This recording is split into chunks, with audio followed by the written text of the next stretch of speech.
皆さんごきげんよう、上川薫です。今回取り上げる話題はウクライナ情勢についてです。越境攻撃を行っているウクライナ軍、クルスク州での戦いは現在もなお継続中です。そして長期化するだろうという動きとなっています。今回の動画ではクルスクの戦いどのような状況になっているか情報を更新していきましょう。それでは地図を使いながら解説を行っていきます。こちらの地図は戦争研究所の発表しているものです。赤く塗られている部分がロシア軍が占領しているウクライナ領です。現在ウクライナ軍はロシア側のクルスクへと部隊を派遣し、制圧地域を拡大しています。これに対するロシア軍の動きは、周辺の部隊をかき集めるとともに、遠方のウクライナ南部、東部からの部隊の抽出、そしてもっと離れた飛び地であるカリーニングラードからクルスクへと部隊を派遣するという話が出ています。このように、援軍がこれからどんどんと来るだろうという状況の中で、現状どのような戦力がクルスクに集まっているか、アメリカのフォーブスはこのように報道していました。ロシア軍は9旅団18,000プラスアルファ。これに対してウクライナ軍は現在6旅団12,000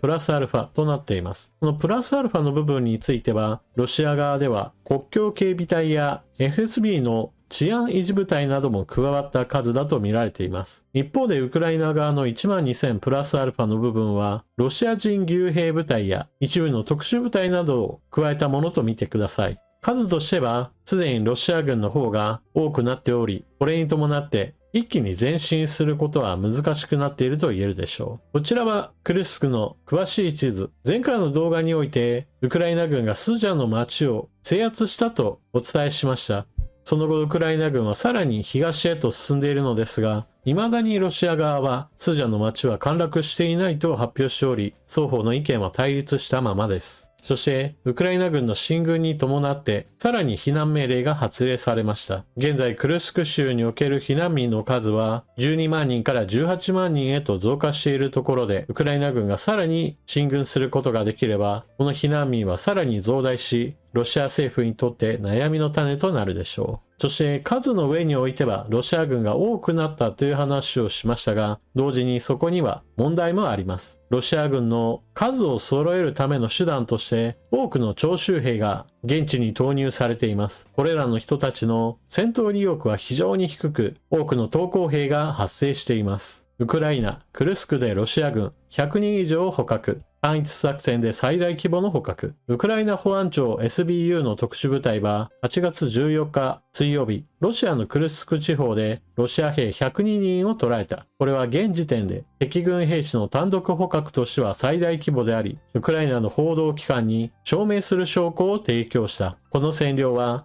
ウクライナ軍の特殊部隊が堅固に要塞化されたロシア軍大隊の拠点を攻撃、掃討、占領するという作戦の成功の結果である。塹壕軍には地下通信施設、居住区、食堂、武器庫、さらには浴場まで含まれていた。捕らえられた兵士たちは第488親衛自動車化歩兵連隊とチェチェン共和国のアフマト特殊部隊の兵士で十分な物資と弾薬を持っていたにもかかわらず降伏したという。一説には指揮官が真っ先に逃げ出し、それに伴って兵士たちが混乱したためにウクライナ軍との本格的な戦闘にならないうちに投降したという話も出ています。こちらは投降したロシア兵たちがウクライナ兵の指示に従って地面にみんな寝そべっているところです。地上にいる兵士が撮影したものがこちら。非常に少数のウクライナ兵に対して非常に多くのロシア兵が捕虜となっています。記事の中に出ていたロシア軍の拠点に兵士たちが改めて並ばされているところです。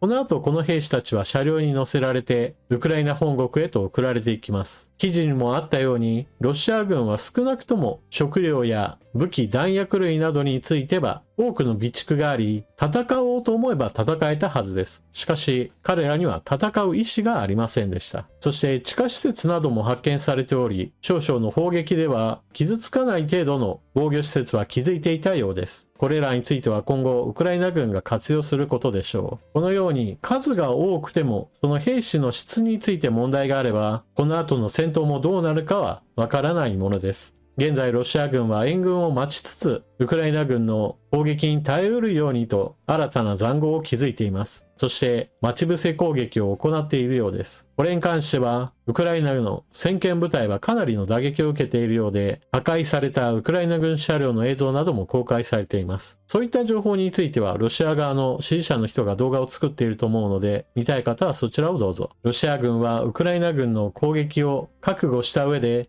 急いで塹壕掘りを進めようとしています。ロシア・クルスク州、塹壕掘りの人員を募集中。ウクライナ軍が越境攻撃を行っているクルスク州で塹壕を掘るための人員を募集していることが分かった。衛星画像からは、クルスク州で新たに塹壕を作られている様子が見て取れる。ロシアの SNS によると、クルスク原発に隣接する町においてこんな求人が出ているそうです。我々はルゴフで塹壕を掘る人を必要としている。設備はあるが運転手がいない。支払いは毎週と記されている。これとは別に、ロシア南西部のバシコルトスタン共和国の建設会社は、ウェブサイトに求人情報を投稿し、クルスク州で塹壕を掘る人を募集している。給料は1月あたり約23万5千円から59万円。求人広告によれば、1日あたり3回の食事と必要な工具、作業着を提供するほか、勤務先への交通費は会社が負担するとしている。衛星画像は過去2日の間にルゴフの郊外にかなりの大きさの塹壕が作られた様子を捉えている。ウクライナ軍による越境攻撃が2週目に入る中で、ロシア当局による新たな防衛のための取り組みとみられる。ルゴフはウクライナの国境から陸路で約60キロの位置にあり、ウクライナ軍が最も深く侵入していると考えられる地点から約40キロ離れている。こちらが衛星から撮った写真で、畑の中に線が伸びています。これが塹壕です。おそらく重機を使って一気に溝を掘り込んだのでしょう。国境から60キロと結構な距離あるわけですが、このくらい後ろに塹壕を掘っておけば、少々撤退してもここを最終防衛ラインとして使えると考えているのでしょう。で、ロシア軍の援軍が来るまでの間に、ウクライナ軍は前進を図るとともに、同時に守りやすいところにおいて陣地の構築にも取り掛かっています。これはウクライナ軍がある程度の期間、クルスク州を維持しようとする狙いだと見られています。ロシア西部クルスク州に軍司令部設置も占領の長期化しさ。ウクライナのゼレンスキー大統領は越境攻撃を続けるクルスク州に軍司令部を創設する可能性に言及した。軍司令部は一般に現地での軍部隊の管理や地元行政当局との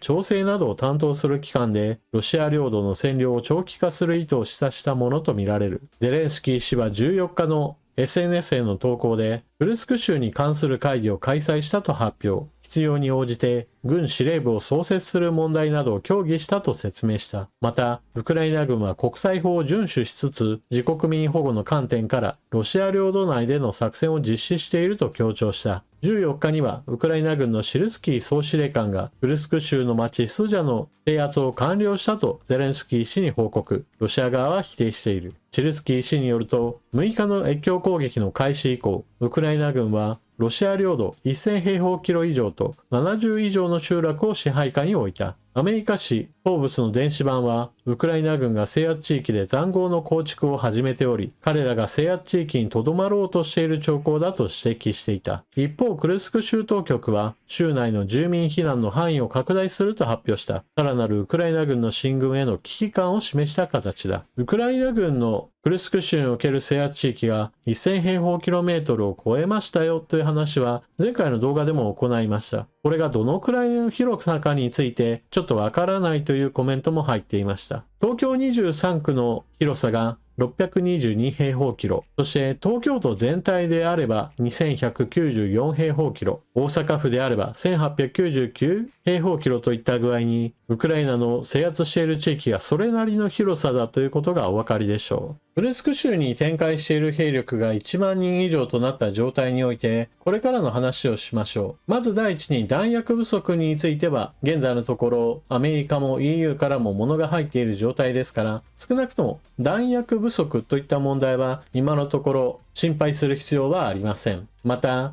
流通経路についてなのですが、ウクライナ側からクルスク州に一旦入ってしまえば、道路などのインフラなどは全く傷ついていませんから、配送ルートそれ自体は全く問題ありません。むしろ東部戦線のように激しい砲撃にさらされている地域の方がよっぽど物資の補給には困難を極めています。現在のクルスク州においては、ある程度の数をロシア軍が揃えたとは言っても、まだまだ砲撃するための部隊が整ってはいません。ですから、ウクライナ軍が物を運ぶ時の道路がひたすら砲撃を受けるといった状況ではまだないのです。ただしこれはあくまでも今はという話であって、これから長期戦になれば当然のようにロシア軍の砲撃部隊もどんどんと駆けつけてきますから、激しい砲火にさらされることとなります。ただ、ウクライナ軍の取るであろう作戦はかなり明確で、もちろん発表はされてはいませんが、ロシア領内における迎撃を最も大事にして、ロシア軍に対する打撃を与え続けようという作戦でしょう。これまでウクライナ軍は